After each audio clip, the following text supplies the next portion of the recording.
Hi, Hi. Clara, can you hear us now? I can hear you. Signal is slightly weak. I'm Kozhikode, so the signal may be weak. I can hear you. But I think it's cool. We are all set. So, guys, first of all, apologies for the delay, but I'm sure we are going to have an interesting session and make up for the lost 5 minutes. So, all right. So, right, I think we can start. It's already 6 minutes behind. I will start with the very brief introduction of both the authors. And so, Tuhin Sinha is an Indian author of thrillers, novels, and non-fiction works. He's also been active as a newspaper columnist and a script writer. Since 2016, Tuhin has been a spokesperson for the Bharatiya Janata Party, and he published his first book, That Thing Called Love, in 2007. Here I want to add, Tuhin, I still have the copy of the original book, and whenever I get a chance, I'll get that signed from you. I still have that 14-year book with me. Absolutely. My pleasure, Abhishek. So Clark Prasad is the alter ego of Suraj Prasad. He's a planetary citizen. He's an author and a healthcare professional. Currently serves as COE lead for a leading global IT and healthcare service company. Suraj published his debut novel, Baramulla Border, in 2012. He has written 3 more books and a number of thought leadership white papers. So it's great to have both of you on my channel. And guys, this is the book which we'll be talking about today, Sido Kanhu, Santhalhul Bharat's First War of Independence. So guys, once again, thank you very much for joining. Thank you very much for the audience who has joined. So let me just start by asking this question. The Sido Kanhu is something which happened way before, 2 years before our first so-called first war of independence. The first tribal movement, the first rebellion happened somewhere in 1784, as I got to know from Tuhin, your earlier book. Why is it that it's after 250 years almost, finally people are getting to know what the tribal history is about and what the tribal heroes are? Good evening, Abhishek. Good evening, Suraj, and good evening, everybody who's a part of this Insta Live. So, Abhishek, one of the key objectives of writing this series was to dispel the notion that our freedom fighters belong to one particular ideology and one particular party. So I think every individual and tribal movements were not, they were not very well organized movements. They were more like cooperative movements. Yeah. In fact, even if you look at Sido Kanhu probably 2 months before the start of the Hul on 30th June 1855 may not have known of the magnitude of the war they would be waging. Yes. But I think it was the sheer power of conviction of these protagonists, right from 1783, Tilka Maju. In fact, 1755, even 18 years prior to 1783, had a small rebellion from Raghunath Mahato in the area around present-day Purulia. Okay. So most of these rebellions, and many of these were as massive in scale as a full-blown war, were the result of continued sustained oppression. The oppression was in 2 specific forms. One was financial subjugation. In tribal areas, most of in most cases the Britishers would outsource their rule to zamindars, and from zamindars there was a subset of money lenders who also became active. And from 1850 onwards, cultural subjugation was an equally venomous, equally potent weapon utilized by Britishers. When I talk of cultural subjugation, there was a planned attempt to alter the demography, religious demography, through conversion. Yes. So as the huge differentiator between this less spoken or relatively unnoticed movement and the mainstream movement which has been reported is that these were movements driven by sheer determination of a family or a small set of people. These were individual movements which later inspired other people to join. But unfortunately, our history has always been skewed. Exactly. One level, it has been skewed towards, to be fair to those historians who missed out covering or including this important chapter of our history in the history books. See, history has always been written from the point of view of rulers. Rulers, So, exactly. these were underdogs who created an impact, who left an impact, but unfortunately never got their way. But 7 decades after independence was far too long for the course correction to be initiated. Ideally, it should have been done much earlier. And 2014 onwards is when we saw a distinctive change in the narrative, when all of those freedom fighters who were not, given their due have been celebrated. This trilogy, starting with Birsa Munda, followed by the great tribal warrior Bharat, and finally Sidhu Kano, who authored with Suraj Clark Prasad, is our humble and small attempt to kind of support the narrative of course correction, which has been initiated in the last 8 or 9 years. Absolutely. So another thing to history is that, Tuhin, do you believe somewhere that the history of Delhi, other than you see the distortions and all, is more like Delhi centric even after independence? It's either Delhi centric or, as we say, the historians, even the Indian historians, they wrote what they wanted people to know and not what, say, the truth was. And I'm talking era completely post-independence, Well, when we had no subjugation or foreign rule.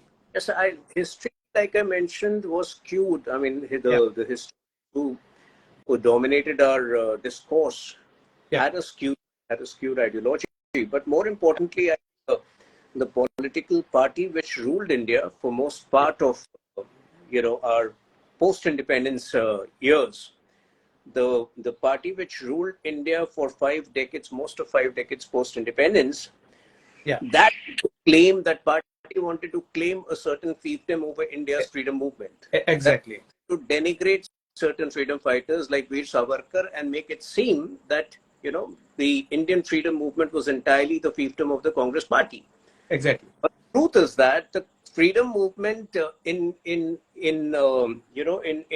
different forms in subaltern parts of our country, in the tribal areas of our country, began almost 100 years before the formation of the Congress party. So I think both ways. One, the historians had a skewed ideology or a skewed mindset and went beyond.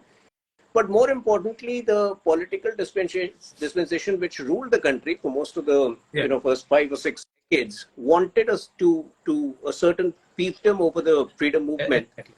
Yeah.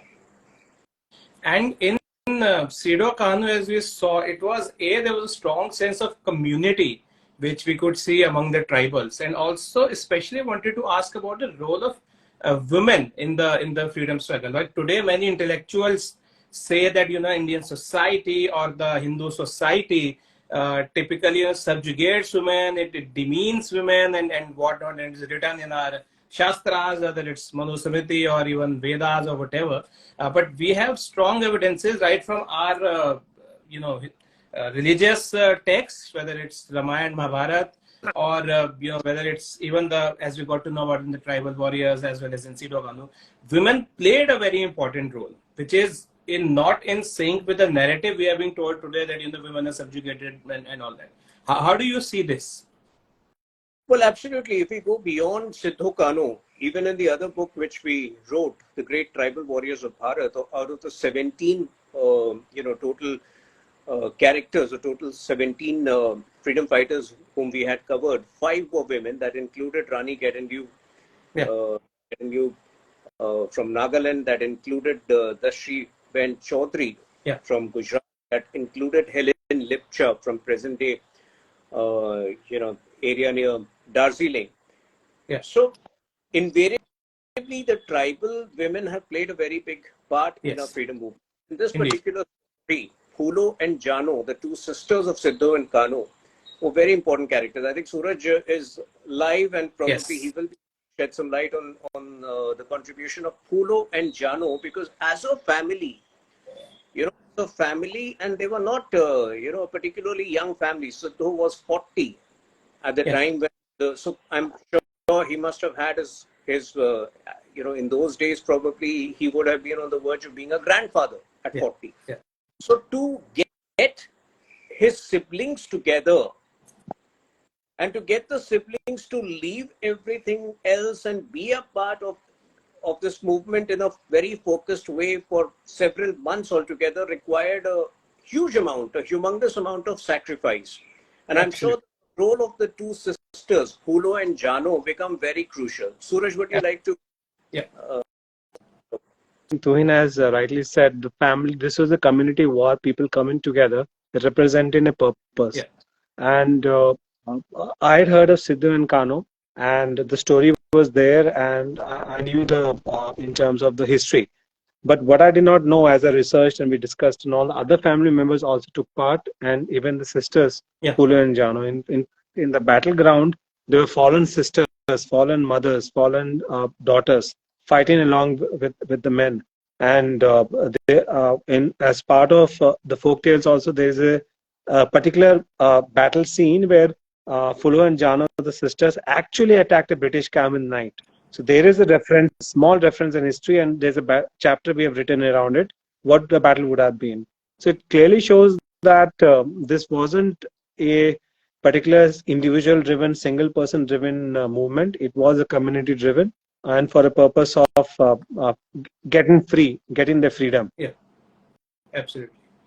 So my next question is, as you know, these are the facts, historical facts, but as people are very less aware, not much is actually written about them. How difficult was it for you guys to actually do research on people like Sidhu Khan, which, as I said, very less literature is available? How difficult was it for you to get, you know, authentic sources about them?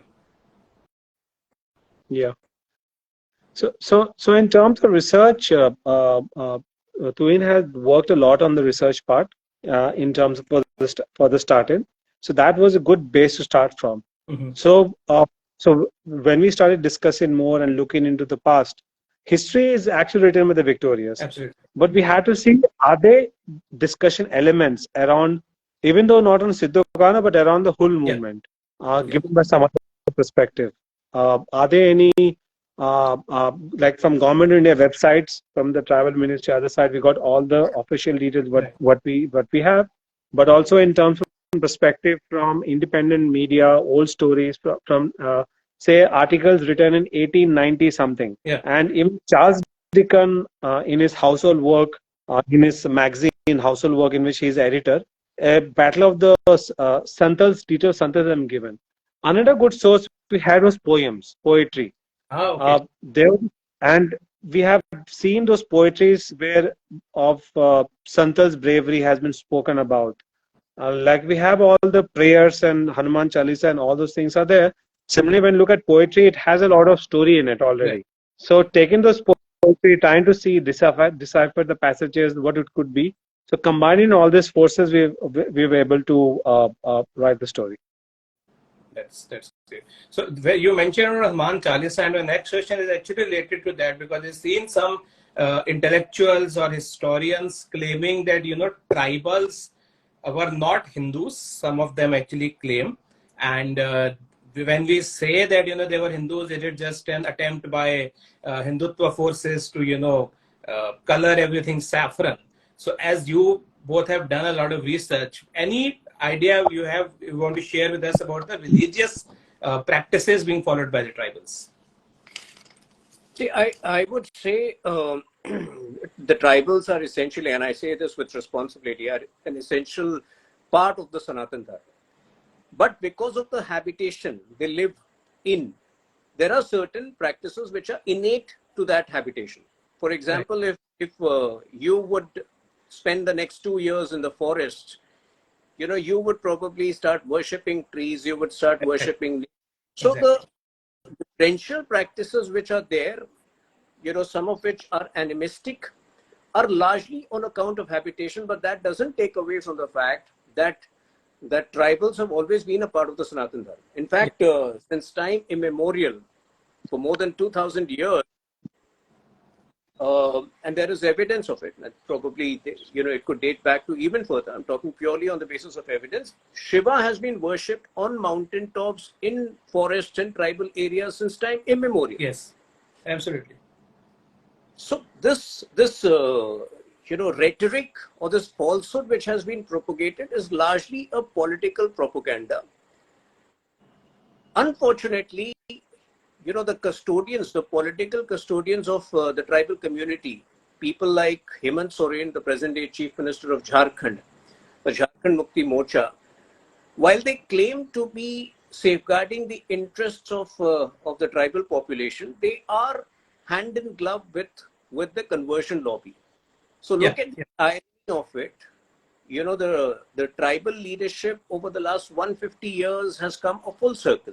Absolutely. So while they claim to completely idolize and completely, follow the teachings of Birsa Munda, they actually work in very close connivance with the conversion lobby, and that is where these theories emanate. Because when I, having worked extensively on Birsa Munda also before this, I can tell you that in 1894, when Birsa Munda re-emerged after a period of hibernation, after a period of anonymity, where nobody knew for 4 years where he was, he is said to have been in the company of a spiritual healer, Anand Pandey, who utilized the teachings of Ramayana and Mahabharata to give a different purpose to his life. So when he came back and emerged as a spiritual guru, as a healer in his village, invariably he would employ those teachings to spread his message. Exactly. So it's the claims that Hinduism, that tribals have not been a part of Hindu community is an irresponsible claim. It is laden with political interests, and I think one need not subscribe to that. No, absolutely. Yeah. So Suraj, your take on the tribals, some people claim were not Hindus, and in your book also you mentioned that even one of that religious conversion was definitely one of the agendas of the British government, other than taking away the land and everything. And even as you mentioned, the character Vincent, who otherwise was a little sympathetic to Indians, but also he had this conversion agenda definitely in mind. So, and this is something which is often ignored by historians, that religious conversion was not a part of the imperial game plan. They wanted to exploit the economy and all. So your take on this particular point of conversions? Yeah. So a bit of my background, I actually grew up in Africa. I was born there. Yeah. And Nigeria, for example, I was born in Nigeria. Nigeria is full of tribes. Yeah. So they have their own tribal history and all those things are there. And there also you have from a British colony. So historical, there are also a lot of Christian missionaries were there in Africa converting, and all those things that happened. So from the Nigerian part of history, I do have some understanding from there. Now, if I take the same perspective and think that if it's happening in Africa, if it's happening in different islands, and it happened in India, then this is not a sort of an independent movement. This has to be some centralized way of discussion, if I logically think from that perspective. Correct. In there, when I think of the big picture, this is about ideas, the battle for ideas, for the mind. Yeah. So if the mind is able to think one way only, and that one way is through from the religion point of view, then you're able to control the thinking. Now, if I see from the perspective of the tribal prayers, praying the natural sources, the mountains, the rivers, the trees, the fruits. This is all part, I would say, of belief system. And this belief system, all have our own customized belief system. As I was one time we had this discussion. We are like an open source religion, which takes the best from everything and tries to amend and change and have the connect with the nature. And that's at the core, it's that a way of life. So that's my viewpoint on this topic. That's really great. So another issue I noticed as I read your books is that while these were very significant events in the history of India, I mean, let's ignore what the historians say, but it's an important event in the history of India at the time of Britishers. Why you think that this tribal movement, while in many parts of the country, did not really form part of the mainstream independence movement as we see it. Is it because our historians think so, or was it that because these movements were kind of restricted to the local areas?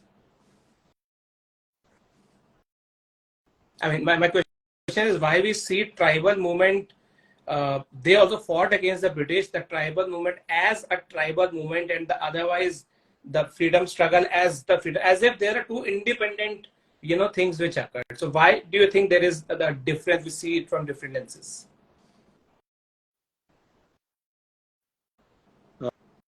Tuhin, you will be taking that? I've already spoken on that, actually. Yeah. See, the primary sources of information were very limited about these freedom fighters. And many of them became popular a good 2 decades after they were, killed. Yeah. So, in fact, one of the reasons why 1855 never, came to light in a way that we are getting to know about it now is that I'm told many of the sepoys used by Britishers to curtail the 1855 revolt eventually, got killed in the 1857 revolt. Yeah. So with them, the records also went away. So I think, there are multiple reasons. Like I said, the means of communication, the modes of communication, extremely limited in those days. What you call the tyranny of distance. The tyranny of distance was very evident in the way information flowed out of Walton areas to the limited towns we had in those days. But like I mentioned, I mean, the course correction should have happened much before. We should not have had to for 75 years to know that. Of course. And like I mentioned, the complexities in each cases. These were all community movements. They did not have big sponsors. They were all relatively uneducated people. So that makes the challenge for them all the more tougher. Yes. So I think the essence of these tribal warriors, I would rate them at par with some of the greatest sons of Bharat Mata, Exactly. some of the bravest children of Bharat Mata. And I think it's about time. I think, like I mentioned, better late than never. So the set of books that we have written is a small attempt to bring them into the mainstream and to give them the due which has been denied unfairly to them. Absolutely. I think what you just said is that they were definitely on par with, the other freedom fighters and the greatest sons. So I think that is the first time I'm probably hearing anyone saying this, and let's hope that message like these continue and we get to know, about more and more tribal warriors. You talked about 17 in your previous book, and Sido Kanu both wrote about. So let's hope this continues. So another question is, how do you see the situation of tribals in today's India? I mean, now it's 75 years of independence. We are having this Azadi Ka Amrit Mahotsav, but how do you see the situation of the tribals today vis-a-vis what it was in the British? Well, most of the social welfare schemes, if you look at data, whether it is the Nal Se Jal Karyakram, whether it is the Swachh Bharat program, whether it is the Jan Dhan Yojana, the maximum beneficiaries have been from the weaker sections of society, which is, the tribals have benefited in huge numbers. So this has in a way removed the disparity. That disparity in the past was distorted and was conveniently used by Naxal groups to create a wedge between certain tribal communities and the state. Fortunately, now that we have managed to bridge this divide, because the social welfare schemes have been a huge enabler. Electricity coming to the backward most villages of the country has, the roads and connectivity being ensured to the backwardmost sections of society has ensured that the divide ceases to exist. So I think, the situation in tribal areas has improved significantly. Naxal movement has reduced to merely 20% of what it must have been 10 years ago.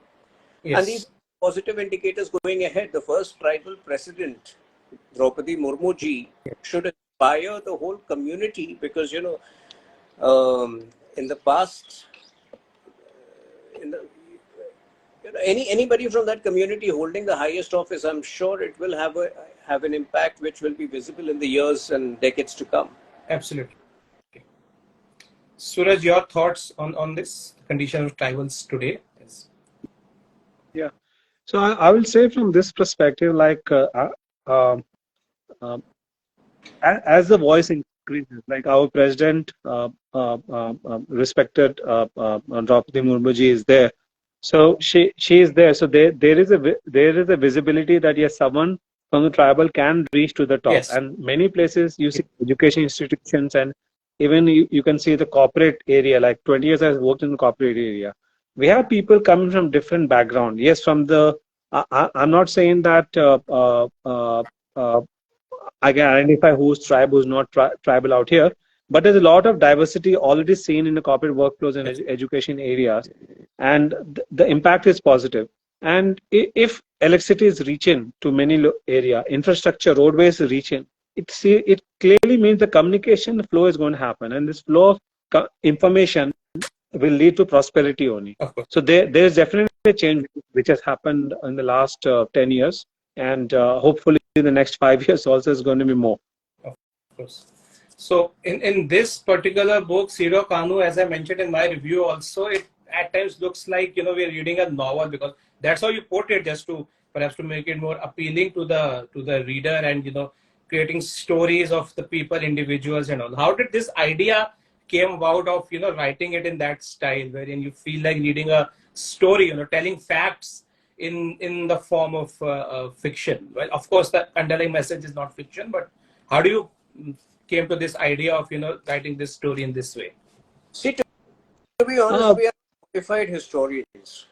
So that entails a greater responsibility upon us as storytellers to be as authentic as possible. So if you look at it, the three books, the series have followed three different formats. Yes. Birsa Munda and Sidhu Kano, I would call it quasi non-fiction or quasi-fiction, because while we have taken utmost care to be as authentic as possible to the protagonist's character, Sidhu Kano in the case and Birsa Munda in the case of Birsa Munda's book, we have taken certain liberties with the supporting characters. Yeah. But that does not impact the essence of the story. That does not impact the messaging of the story. With the Great Tribal Warriors of Bharat, because these are short essays about 17, again, that's a non-fiction book where we have reported what is available, what, we've made it more palatable to everybody by reporting and assembling it for the readers. But like I said, the reason why we have adopted this quasi-fiction format is to be as authentic and honest to the story as possible, because honestly, if we were to write as a completely non-fiction book, it would require a few years of research going there. And there's only one life. We have many different agendas, many different things to accomplish. So it's important that the stories we have don't get stuck because of that, and they reach out. And I'm sure it would inspire some historian from here to spend the next 5 years working on the story and bring out a completely non-fiction account of what happened in 1855. Absolutely. Suraj, your thoughts on? Yeah. So in terms of making the story, so the research was been done. So our thinking was that, do we actually mix the current period to the past period? How do we and all? So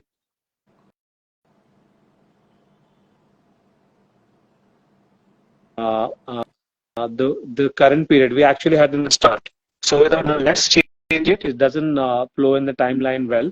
So then the question then became, how soon do we start? Do we try to attempt to give a background story of Sidhu in terms of his teenage years and all? Then it's okay, let's start a few months before the whole revolution so that we can build it and go in a time wrap sometime back. Say 10 years back, what was Sidhu see? And we created this whole we created a universe. Now in this universe, as Tuhin rightly said, we need historians to actually go and do a deeper research and work on it. But it's hopefully by this method, channel of I would say information, how we have shared, it's easier for someone to understand this part of history, which I did not in school. And and people can read right now. No, of course. A book like this can inspire people even otherwise. For example, there is a battle of Imphal, there is a battle of Kohima. very interesting stories from a pre-independence period, 1944, 1945, which similarly need to be written about. And if Right. our way of storytelling inspires other people to delve upon these subjects, delve upon these hidden stories and bring it to the fore, I think the book would have served its purpose. No, no, absolutely. But Absolutely. everybody, this is the book. It's available everywhere, Amazon, Flipkart, and in most of the retail outlets. And I think before we should lap it up, Abhishek is one of the early readers of the book. Yeah. Thank you. And positive appreciation that he has given to the book. And I hope more and more people read this book and enlighten themselves about India's unsung heroes.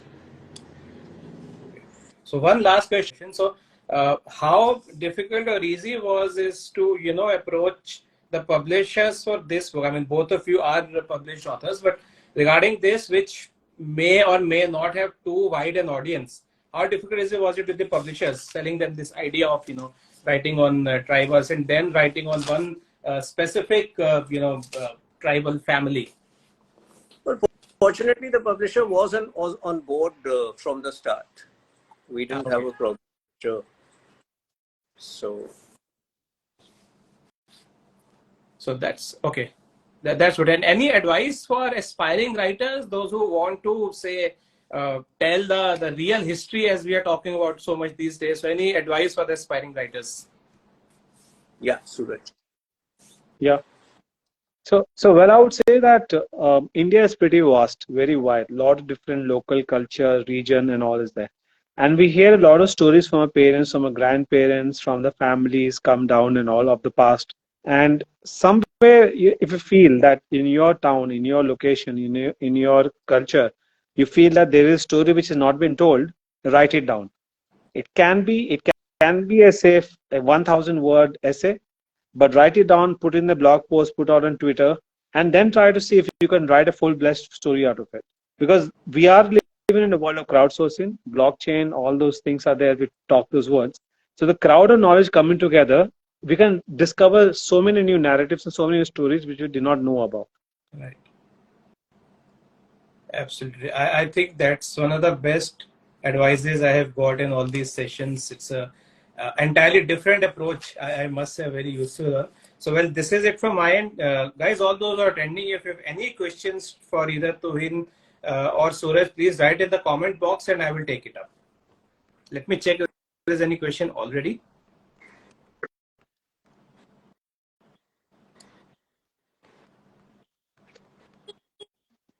So this comment from Richa Mukherjee, reading Birsa Munda was such an eye-opener. Looking forward to reading Sido Kandhu. Thank you, Richard. Thank you. You will enjoy this journey. And good luck for your books. I read most part of your previous book and really enjoyed it. All right. I don't see any questions. So guys, any questions you can quickly write. We'll take it up before, calling it a day. Oh, by the way, in the meanwhile, I know it's very early to ask, but are you guys planning to write any other book? I know it's a very recent publication, but any plans for the future? Maybe in the next year or so, if you can see any other book coming from your end? We're working on a couple of ideas, but I think it will take a few more months for those ideas to concretize, because in the creative process, you work on ideas and sometimes they don't. So I think we'll start talking about it a little later. Right now, it's all Karo. All right. Questions? I think we can call it a day. So both Tuhin and Suraj, thank you very much for your time. It was talking to you. It was lovely talking to you. Absolutely. Yeah. Thank you very much. Thank you. Yes. Bye.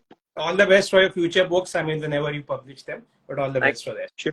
Thank you. Thank you everyone who has watched today. It was great to see all of you here. Thank you so much. Thank you.